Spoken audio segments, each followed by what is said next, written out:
It's the Opperman Report. Join digital forensic investigator and PI Ed Opperman for an in-depth discussion of conspiracy theories, strategy of New World Order resistance, high-profile court cases in the news, and interviews with expert guests and authors on these topics and more. It's the Opperman Report. And now, here is investigator Ed Opperman. Okay, welcome to the Opperman Report. I'm your host, private investigator Ed Opperman. Our guest today is John Gold. He's author of the book, We Were Lied To About 9/11. And you can find that on his website, wewereliedtoabout911.com. He's also done a couple of really, really excellent documentary films, 9/11, Press for Truth, and then there's a sequel to it. You can find both of these on YouTube. In their own words, the untold stories of the 9/11 families. I've been watching them all morning long, and it's very, very powerful, powerful work. John Gold, are you there? Yes, I am, Ed. Thanks for having me on today. Thank you so much. What a heavy topic, man, and what heavy documentaries. I've really been moved today. Before we get it, yeah, go ahead. Go ahead. I just want to correct you on one thing. I did not have anything to do with making the movies. I just gave them the money to finish the movie because it was so important to me that they get done. So I can tell you who was responsible for it, but we can go on. Okay, I was going to ask you about that because I didn't see your name on the Wikipedia page. But before we get into all of that and the movies and the topic and stuff like that, tell us about yourself. Who is John Gold? John Gold is just a Joe Schmo American who saw that we were being lied to about 9/11, and for the past almost 20 years now, tried to correct the situation, tried to help the families. I've tried to help the 9/11 first responders. And I'm just a regular guy. I was a website designer, developer for about 15 years in the industry. And I'm not married, don't have any kids. I live in Philadelphia, was born and raised. And I just try to do the right thing. Now, you wrote the book, We Were Lied To About 9/11, but you said you wrote more than one book? Yeah, the first book is called 9/11 Truther, The Fight for Peace, Justice, and Accountability. That was released in January 2012, I believe. And the We Were Lied To About 9/11, the interviews book, I did a series of 31 interviews, and I interviewed what I considered to be the best of the best concerning the issue. The first person I spoke to was Jenna Orkin, who was very much involved with the environmental impact of 9/11. The second person I spoke to was Mickey Huff, who was the director of Project Censored, and we talked about how the media in this country works. The family members. I spoke to Senator Pop Graham. I spoke to the New York Times reporter, Phil Sheenan, who covered the 9/11 Commission. I spoke to everybody I could. And as what I did, a lot of people asked me for transcriptions of the interviews, and Mickey Huff suggested that I put it into a book. And that's what happened. It took a year and a half, cost me thousands of dollars, and I gave it away for free. And the reason I did that was because I didn't want this incredibly important information to be made available only to those that could afford it. And that's it. I'm not here to make money. I'm not here to become famous or anything like that. So both books are for free on wewereliedtoabout911.com. The second book tells you how to get the first book for free. Yeah. Gotcha. It's available on Amazon, but I give it away for free. I don't care. Well, it's good to have it on Amazon, even if you weren't giving it away for free, because then people can find it too. When they search for it, they'll see it on Amazon there. And you can always put in the description, hey, it's free. Contact me, go to my website. Oh, boy. Okay. What were we lied to about? Oh, great many things. We were told there were no warnings. There were just multitudes of warnings from different countries. We were told that the source of the funding was, quote, of little practical significance for the attacks. NORAD lied, the CIA lied, and the FBI lied about so many different things. And, I want to address something about conspiracy theories because I'm so sick of seeing that phrase. First of all, it's human nature when those who should be able to answer our questions refuse to do so. It's human nature to question why. So to quote unquote theorize about what's happening or what happened on that day is perfectly normal. But stating theory as fact is wrong. trying to force theories on other people is wrong. Creating litmus tests about theories is wrong. You either believe this or you're this or that. It's irresponsible, I believe. And the media, glommed onto the phrase back in when the JFK assassination happened, I believe. Which was, by the way, the idea that was a conspiracy with more than one. Was it Oswald by himself, or were others involved? A conspiracy. But now conspiracy's taken on a whole new meaning. It doesn't even have the same meaning that it's supposed to. But I get what you're saying. Now it means made up fairy tale. The word conspiracy literally means made up fairy tale based on how the media has portrayed it over the years. And all it means, as you said, is more than one person committing a crime. By definition, 9/11 was a conspiracy. I know. More than one person committing a crime. So either you agree with the quote unquote theory the government put forward about the attacks, or you don't. And I don't, because I saw how many lies they put forward. Well, let's start with this. Do you believe our government knew in advance? Do I think the government knew in advance? Yeah. There's so much information to suggest they did. Yeah, I do. Give us some examples. In 2007, there was an event held in Hartford, Connecticut. And one of the Jersey girls, who were the stars of the documentary you spoke of, 9/11 Press for Truth, they were the 4 widows responsible for making Washington, D.C. create the 9/11 Commission, something Washington, D.C. didn't want to do.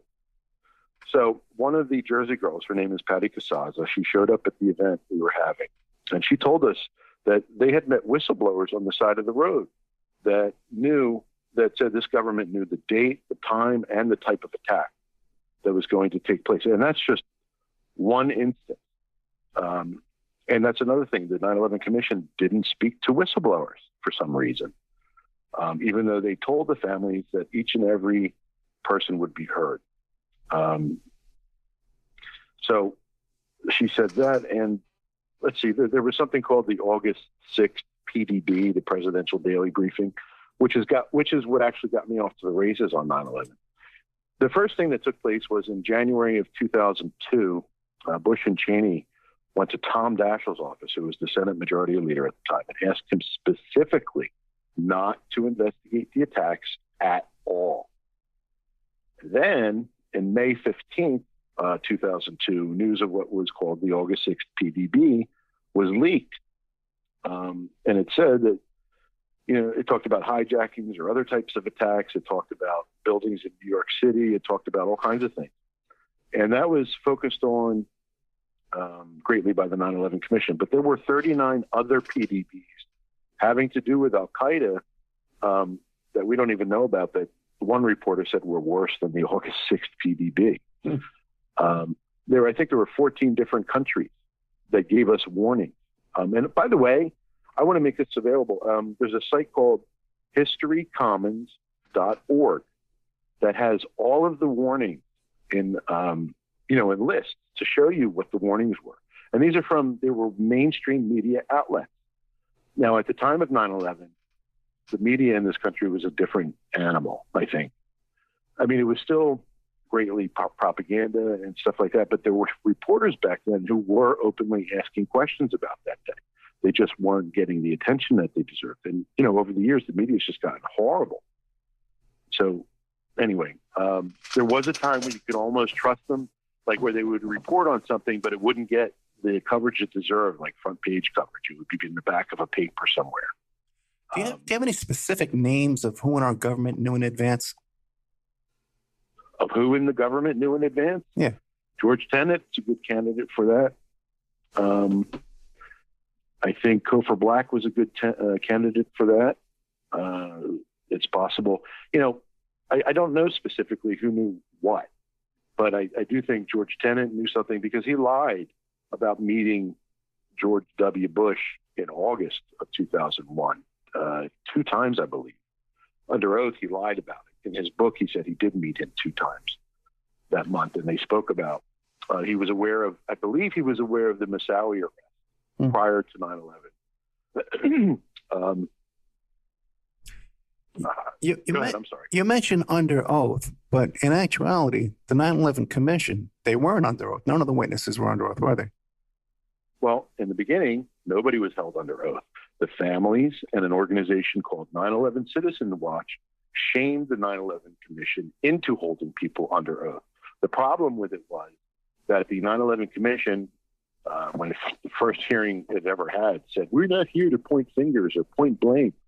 And then at the very last one, nobody was held accountable. So even though people were held under oath and nobody was held accountable, it meant nothing. But I'm just saying, he was under oath technically. What about the conflicts of interest of the commissioners?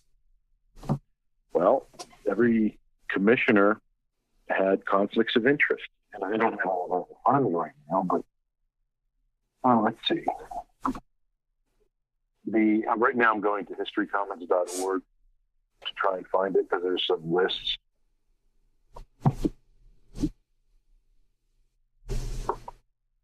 Anyway, let's say, for instance, Philip Zelikow. Philip Zelikow was the executive director of the 9/11 Commission. He was in charge of basically every aspect of the 9/11 Commission. He selected what questions would be asked, who would be the witnesses, and so forth. Paul Sperry explained, quote, though he has no vote, Zelikow arguably has more sway than any member, including the chairman. Zelikow picks the areas of investigation, the briefing materials, the topics of hearings, the witnesses, and the lines of questioning for witnesses. In effect, he sets the agenda and runs the investigation. In 1995, Zelikow wrote a book with Condoleezza Rice called Germany Unified and Europe Transformed, a study in statecraft. While at Harvard, quote, he worked with Ernest May and Richard Neustadt on the use and misuse of history and policymaking.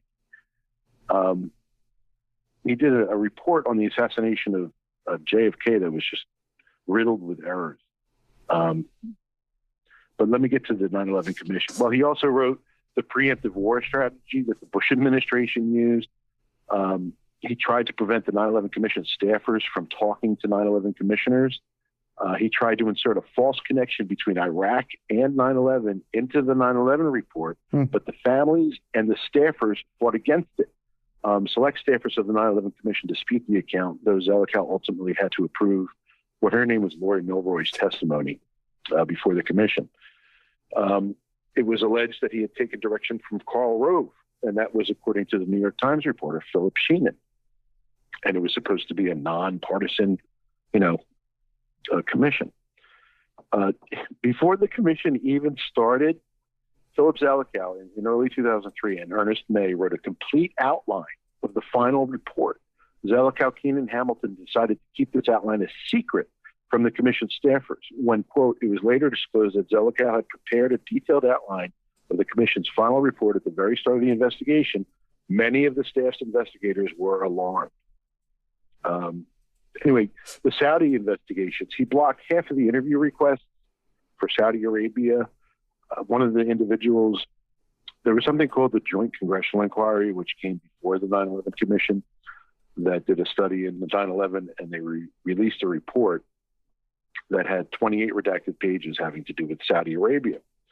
And Dana Leeseman, who worked for both the Joint Congressional Inquiry and the 9/11 Commission, trying to gain access to those 28 redacted pages, and Philip Zelikow blocked her from accessing those, even though that was her responsibility. So she went through a back channel to get access to them, and then Zelikow fired her. I even believe she had something to do with writing those 28 redacted pages. Well, what about the whole saga with Kissinger first being appointed and then back and resigning? Yeah, I know. Very early on, Henry Kissinger was selected by the Bush administration to be the chairman of the 9/11 Commission. Once the families, the Jersey Girls, as a matter of fact, went to his offices and asked him a few questions, some poignant questions. Have you ever had any ties to the bin Laden family or something, business dealings with the bin Laden family? And he apparently was squirming around in his chair, didn't want to say anything, and the next day he resigned from the position. Because of possible connections he had to clients that were with bin Laden. Well, yeah, that was one of the questions. I believe that was in 9/11 Press for Truth.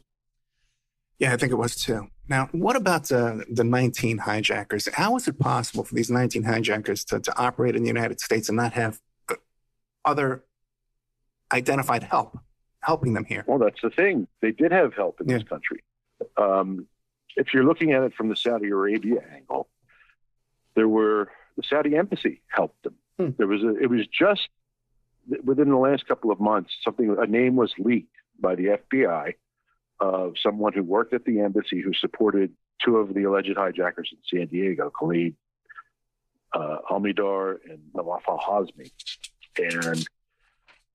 And he has ties. He took answers or direction from Bandar, who his wife was financially connected to two of the hijackers, and Bandar himself gave money to one of the individuals associated with the hijackers in a suitcase full of money. I think it was $10,000 or something. Wait, explain who Bandar is, because he's often called Bandar Bush. Right. Prince Bandar was the ambassador from Saudi Arabia to the United States from the early 80s until, mid 2000s. And now his daughter is, by the way. But he was involved in the Iran-Contra affair. I mean, he threatened, I believe he threatened Britain with terrorist attacks if they continued to investigate the BAE scandal that he was involved in, which had to do with weapons and stuff like that. During the Syria war, when that first started, he was one of the people responsible for sending terrorists into Syria to try and take out, Assad and everyone, the quote-unquote moderate rebels, if you remember that. So here you got a guy, Bandar, named Bandar Bush, Prince Bandar, so closely associated with the Bush family, and you're telling me that it's documented that he gave money to the hijackers? His wife gave money that found its way to the hijackers, but he gave somebody money directly. Omar Bazman, I believe was his name, who was an associate of the hijacker. So I don't remember the full story. I mean, we're talking 20 years now, but the thing is, too, it's not just one story. This is over and over and over and over again. And we could bring up little examples. There's so many aspects to this story. Like NORAD, I did an interview. It took me 2.5, almost 3 hours just to do that one interview about NORAD. The insider trading that was taking place prior to 9/11. That was barely investigated, and the SEC was found. I have that in my notes about the insider trading. I was going to ask you that, but let's start first with NORAD. What are the issues with NORAD?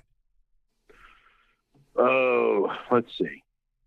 They gave 3 different timelines with regard to their response on the day of 9/11. Senator Mark Dayton questioned 9/11 Commission Chair Tom Keene and Vice Chair Lee Hamilton about NORAD's false statements to the people in their commission, and they also spoke to Zelikow.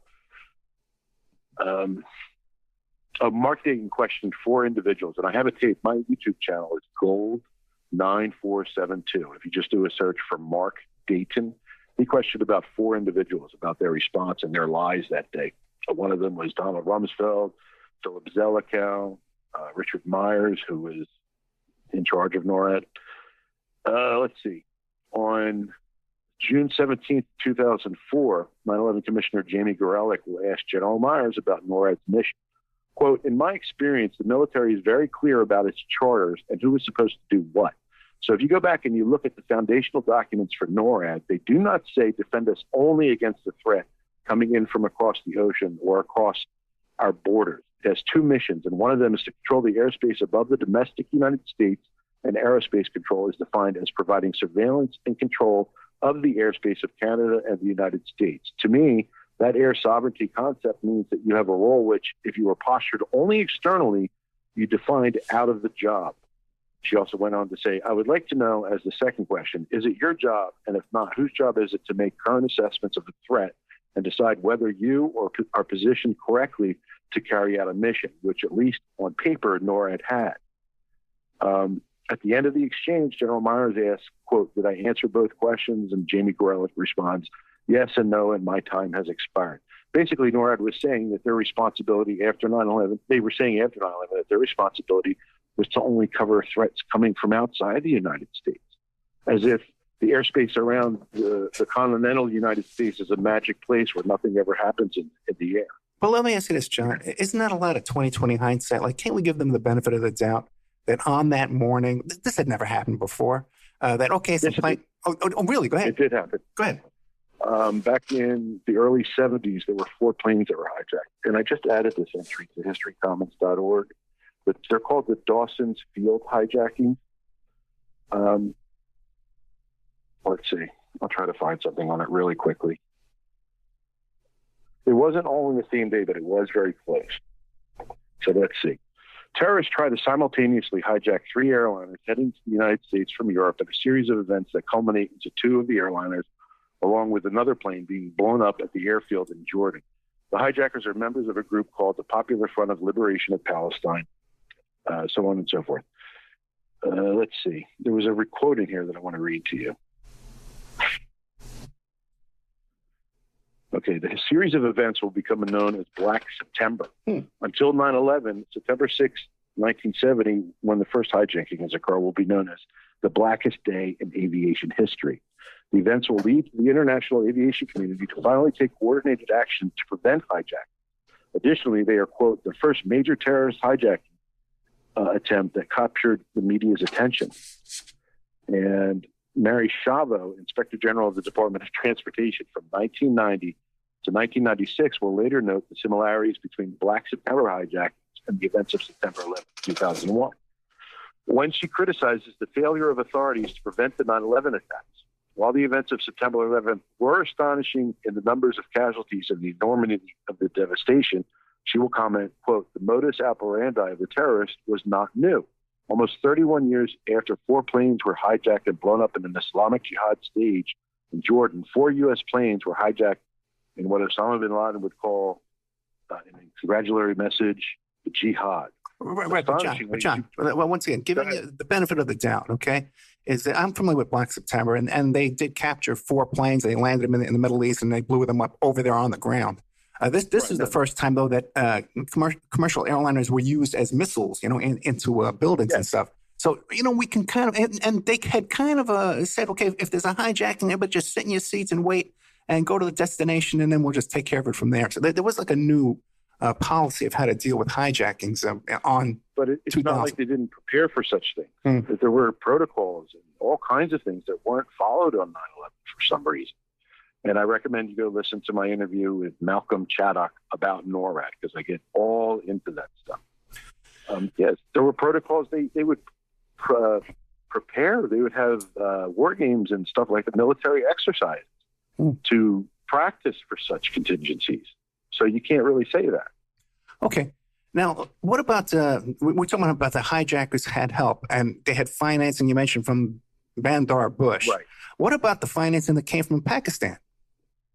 Well, Lieutenant General Mahmoud Ahmed, who was the head of the Pakistani ISI at the time of the 9/11 attacks, ordered Ahmed Omar Saeed Sheikh to wire transfer $100,000 to Mohammed Atta. And it's very hard to absolutely confirm that it did happen, but there's more reason to think it did happen than not. And I'm trying to find it right now, if you don't mind. All right. Deputy Assistant Director of the FBI's Counterterrorism Division, John S. Pistoli, stated that their investigation, quote, has traced the origin of the funding of 9/11 back to financial accounts in Pakistan, where high-ranking and well-known al-Qaeda operatives played a major role in moving the money forward, eventually into the hands of the hijackers located in the U.S. In January 2002, during a visit to India, FBI Director Robert Mueller was told about Saeed Sheikh's involvement in the 9/11 attacks by Indian investigators. Apparently, quote, on the eve of the publication of its report, the 9/11 Commission was given a stunning document from Pakistan claiming that the Pakistani intelligence officers knew in advance of the 9/11 attacks. On March 3rd, 2006, the Friday Times reported that, quote, Pakistan gave tens of thousands of dollars through its lobbyists in the United States to members of the 9/11 Inquiry Commission to convince them to drop some anti-Pakistan findings in the report. This, according to FO official Sadiq. According to the Pakistan paper Daily Times, this story about bribery, quote, triggered U.S. media interest. And I said, I don't remember seeing any mention of this story at all. So if you see the media tackling it, let me know. On April 10th, 2006, Pakistan officially denied the allegations of bribery, even though many countries, spent money here, lobbying. Okay, here's another one. On October 1st, 2001, a little less than a month after 9/11, Lieutenant General Mahmoud Ahmed and Saeed Sheikh may have been involved in another terrorist attack together. So again, there's a connection there between the two of them. It's more reason to think it did happen than not. Now, Ahmed Omar Saeed Sheikh is now, I believe, currently in prison, and there has been recent talk about them releasing him because it was found that he actually did not murder Daniel Pearl, who was the Wall Street Journal reporter that was kidnapped way back in 2001 and murdered. Do you remember? Yeah, I remember, yeah. At first, they said it was Ahmed Omar Saeed Sheikh that murdered him, but they found out later that it was Khalid Sheikh Mohammed that murdered him. But I think it was Ahmed Sheikh or Omar Sheikh that helped to hijack or kidnap him. Well, wasn't there something, too, about an ISI official visiting Washington, D.C. The day before? That's Lieutenant General Mahmoud Ahmed, the guy who ordered Ahmed Omar Saeed Sheikh to wire transfer $100,000 to Mohammed Atta. First off, he met with people, I believe George Tenet and others in the months before 9/11 in Pakistan. He met with Porter Goss, Bob Graham, and someone else, I believe, in the weeks before 9/11. And then during the week of 9/11, on the day of 9/11, he was in D.C. talking to people. So somebody who was supposedly involved with 9/11 was in D.C. talking with people, and he was allowed out of the country. So who knows? Many people were allowed out of the country, weren't there? Not just people always talk about the Saudi Arabians who were allowed to hop on their planes. Correct. But there were other actual suspects that were allowed to leave. Other suspects that were allowed to. Well, okay, there was somebody. Okay, there was an incident after 9/11 where Saudi flights were allowed to leave the country. Right. People, related to the bin Ladens and others. And one of them, and they said at the time that no terrorists, quote unquote terrorists, were allowed to leave the country. But one of them was somebody by the name of Khalil bin Laden, who was the brother of Osama bin Laden. It was wanted in Brazil for terrorist activities, I believe. And he was one of the people allowed to leave. That didn't have to do with 9/11, but I don't know which suspects you're referring to. Well, in the documentary, it said something about 800 people were suspects and were allowed to leave, and none of them were charged. Yeah, after 9/11, they went through all these arrests of people, Muslim this, Muslim that, everybody. It was just horrible. People who had nothing to do with terrorism were being arrested. And, a lot of them were eventually allowed to leave, I believe, or were freed, I believe. So, okay, let's take a little commercial break. We're here today with John Gold. You can find his website. It's called We Were Lied To About 911.com, and there's a book by the same name, We Were Lied To About 911, The Interviews. He's the financier behind two documentary films. One is 9/11 Press for Truth. One of the financiers. Okay, one of the financiers. In their own words, the untold stories of 9/11. We'll be right back with more of John Gold after these messages. And by the way, his YouTube page is Gold9472. You can go there and search his YouTube channel there and catch all his other material he's put up. John, in the documentary, there was an episode in there about one of the hijackers was living with an FBI informant. Yeah, that was Abdusattar Sheikh. There's a lot of confusion about his story. He was interviewed, I think. The Bush administration blocked him from testifying before the Joint Congressional Inquiry. I do believe he spoke with the 9/11 Commission. There's something called memoranda for the record. These are documents that are essentially handwritten notes about what happened during different interviews. And his was classified, I believe, for a long time, and then I think it was released or leaked. I don't remember. Gosh, I wish I remembered everything about him. But yeah, he was supposedly an FBI informant and had the two hijackers, or I think, were living in the same building as him, or same apartment complex, or same house as him, I forget. And that was it. And Stephen Butler, I think it was his handler at the time, said that if they had brought him in, maybe they might have been able to figure out the attacks or something to that effect. Yeah, I think he said, no, that's okay. He said something like it would have been a full court press If we Yes, would have, thank you. if we would have known. No, let me tell you something. The documentary is really heavy, weighing on my mind today after watching. So I really can't recommend this enough. People should go and check out the 9/11 Thank you press. very much. Yeah, no, really, very powerful. 9/11 press for truth. It's hard to watch, because a lot of raw emotions too. And unlike a lot of the stuff, the little tiny documentaries, that are millions of on YouTube with all the music, sometimes even comical music and all kinds of. This has a real personal impact on your emotions, filled with facts too as well. Now, we were talking about the insider trading. We talked a little bit about the financing coming from Pakistan. We can document that. And it's interesting too how bin Laden wound up retired in Pakistan and a compound over there as well, right? Well, also the U.S. allowed him to escape into Pakistan. Right, I forgot. Bin Laden was protected by agencies for years prior to 9/11. I have all that documented. By the way, I've been reading from an article that I wrote years ago called "The Facts Speak for Themselves." It's available on 911-911truthnews.com. It's also available on my first book. I wrote all of this, and it's all sourced and so forth. But so you want to talk about insider trading? No. But real quick, bin Laden was allowed to leave. Yeah. Protected, right? Hold on. Protected.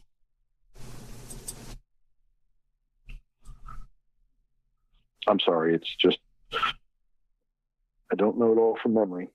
There are several indications that Osama bin Laden has been protected and even allowed to escape after the 9/11 attack.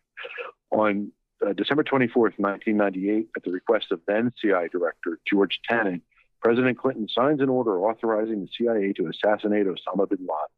Philip Sheenan will write that Clinton's authorization is, quote, written in stark language, end quote, and it makes it very clear, quote, that the president was telling the tribal leaders they could kill bin Laden, end quote. However, this order is, quote, closely held within the CIA, and the 9/11 Commission will comment, quote, this intent to have bin Laden killed was never well communicated or understood within the agency, end quote. Quote, apparently it is never even communicated to Michael Schroyer, who was head of Alex Station, which was the bin Laden unit in Yemen, the CIA's bin Laden unit. Schroyer will later express his frustration at not being allowed to try and kill bin Laden. Quote, we always talked about how much easier it would have been to kill him. Now, he's not exactly a trusted source anymore, Michael Schroyer, but that's a different story.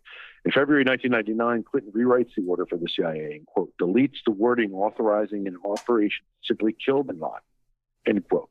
In December 1999, Clinton issues a wider memo that deals with a wider set of contingencies, and they authorize the use of force only within the context of a capture operation, not an assassination attempt. The CIA is therefore allowed to try and kill bin Laden only using one specific group of assets, tribal leaders tracking him in Afghanistan, still based on the earlier instructions. But the CIA does not, quote, test the limits of available legal authority, apparently because the CIA's bin Laden unit is told of the kill authorization or is not told of the kill authorization and due to confusion. So they weren't, the bin Laden unit, the unit that specifically focused on bin Laden, was never told about the kill authorization. On May 23rd, 2011, the Telegraph released a report on Michael Schroyer, the former head of Alex Station. It said, quote, during his 22 years in the CIA, 3.5 as head of an 18-man Osama bin Laden unit, he told his bosses at Langley on 10 occasions they had a clear opportunity to kill or capture the terrorist. On all 10, he was told to hold his fire. On September 21st, 2001, it is reported that President Putin, quote, had warned the Clinton administration about the dangers posed by bin Laden. Washington's reaction at the time really amazed me. They shrugged their shoulders and said matter-of-factly, we can't do anything because the Taliban does not want to turn him over. That's what Putin said. After 9/11, Bush says, if he thinks he can hide and run from the United States and our allies, he will be sorely mistaken. Wasn't it Bill Casey, CIA director's daughter, who was the lobbyist for the Taliban? I don't know. Yeah, the person knows about. Go ahead. It was one of the CIA daughters. I always get Colby and Casey confused. I can never quite remember. I had Colby's son on the show. I should have asked him. So I'm pretty sure that it was Casey's daughter who was the lobbyist for the Taliban around that period of time. Yeah. No. Well, Gary Bernstein was the one who said that he was allowed to escape into Pakistan through Tora Bora. On On December 5th, 2001, James Mattis, quote, is convinced his forces concealed the Tora Bora area to trap bin Laden. Around this date, Mattis argues strongly to his military superiors at CENTCOM that his troops should fight at Tora Bora, but he is turned down. Anyway, it seemed like he was protected for a lot of years. I believe the U.S. was well aware of his existence in Pakistan because the U.S. CIA and Pakistani ISI worked hand in hand together for a long time. So if one knew something, which the ISI apparently did know of his whereabouts, then I would think the CIA would be aware as well. And what do you think the motive would be for the ISI then to fund the terrorists? The ISI to fund the terrorists? Yeah. I don't know. I mean, if they're partners in crime with the CIA, which they were, along with Saudi Arabia, along with the Mossad, in that area, who knows? Yeah. Oh, boy. Okay, that's the finance. I know. Let me make Good. Let me make one point. I don't know the truth about 9/11. I wish I did. I really wish I did. But that's a problem in and of itself. There was a time when I used to think I did know the truth about 9/11, and I didn't. Once I realized that, and once I accepted that, I became a better advocate for 9/11 justice. Because, as I said, not knowing is just as bad, or is a problem in and of itself. Do you mind if I ask what your previous theory? What was your previous theory? I never really had a theory. Okay. I just thought, my first theory was they just let it happen. And I think that was most people's assessment. But over time, as you start to read things, you start to see all these coincidences and these outright lies from people and things that were omitted. Like, for instance, there was something called the 9/11 Family Steering Committee, which was made up of 12 family members, and they monitored the 9/11 Commission. They submitted them with hundreds of well-researched questions for them to answer and so forth. They only touched on about 30% of the questions they put forward. I'm sorry, go ahead. What about the insider trading? Oh, okay. Well, by the way, did you see the insider trading that took place after the COVID-19 was introduced? No, I did not notice that. That got right past me. Apparently, there were some people in Congress who were made aware of it, and they made some financial decisions and made some money off of it. But then they were allowed off the hook, just like the people from 9/11. So on or around August 6, 2001, what appear to be, quote, suspicious put option purchases are made. According to one analyst, quote, from what I'm hearing, it's more than coincidence. In early September 1, short selling of reinsurance company stocks take place. In September 2001, suspicion of insider trading takes place in many other countries, resulting in the creation of several investigations. The countries mentioned are Belgium, France, Switzerland, Luxembourg, Monte Carlo, Cyprus, the UK, Italy, and Japan. On October 3rd, 2001, the San Francisco Chronicle will report that the NYSE, New York Stock Exchange, sees, quote, unusually heavy trading in airline and related stocks several days before the attacks, unquote. Some of those companies are American, Continental, Delta, Northwest, Southwest, United, and U.S. Airways. In early September 2001, there was a sharp increase in short selling of American and United Airlines stocks. Between September 6th and September 10th, 2001, suspicious trading of put options on American and United occur. Ernst Weltecke, the president of a German central bank, says that his bank has done a study. Quote, there are ever clearer signs that there were activities on international financial markets that must have been carried out with necessary expert knowledge, end quote. His researchers have found, quote, almost irrefutable proof of insider trading, end quote. Now, the 9/11 Commission said there was nothing to any of this. And are you familiar with Matt Taibbi, Rolling Stones? Yes, I am, yeah. At one time, he had debated David Ray Griffin, who was an author for 9/11 stuff. And I also debated him because I didn't like the debate that took place with David. When I asked Matt Taibbi, the originator, he wrote a story about how corrupt the SEC is, who let all the insider trading off the hook. I asked him if we should trust the SEC's conclusions concerning the suspicious trading of 9/11. He said, quote, the whole notion that U.S. interests would have insider traded 9/11 is the dumbest thing you people have ever thought of. And that's saying quite a lot. Have you even stopped for a second to think about this rationality? Any person that would be in a position to know about the 9/11 attacks from within the U.S. government would also have access to mountains of other vital economic information, like changes in interest rates, information about military contract awards, or the results of USDA or CBO or Bureau of Labor reports. It is exponentially easier to trade on interest rate shifts or unemployment statistics than it is to short the freaking airline you're going to use in a terrorist attack. And doing so has the additional benefit of leaving physical evidence tying you to the crime. If, in fact, anyone did insider trade 9/11, that to me would be proof that it had to be Arab terrorists or somebody similarly unsophisticated, because nobody with wherewithal to pull off a, quote, inside job on the scale you folks believe would bother trying to steal a few nickels in such a crude, silly way. That's like accusing a man who's just robbed 3 Rembrandts from the Met of ripping the head off a parking meter with a wrench on the way home. Basically, I responded by saying, we thought it up. Obviously, you didn't pay attention to the news regarding the allegations of insider trading, nor did you pay attention to the fact that when the families asked the FBI about it, they were essentially ignored. I got it. We should we should trust the SEC. So that was just nonsense on his part, because obviously it does take place.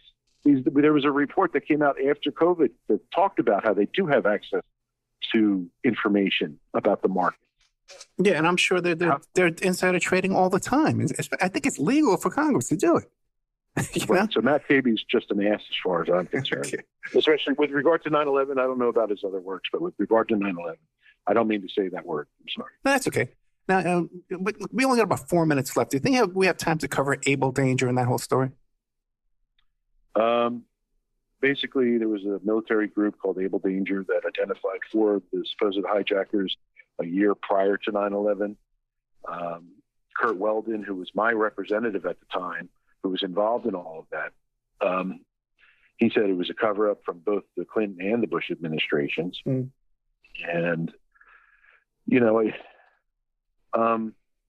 it's just another one of the many, many, many stories about 9/11. Now, I'm curious. In the documentary, they showed Lieutenant Colonel Anthony Schaefer. Was he's been on my show. We didn't talk about Able Danger, but was he one of the military people involved in Able Danger, or he was just talking? Yes, he was. Really? Okay. Okay, that's interesting. I met Tony a couple of times. We haven't spoken in a long time. We've only got turned out. Yeah, we've only got a couple of minutes left. What would you like to leave us with? Okay, the people of the world, the families, both deserve and require absolute truth, justice, and accountability for what happened that day. Anything less is simply unacceptable as far as I'm concerned. They've had to watch 20 years, the names of their loved ones used to do so many horrific things around the world and in this country.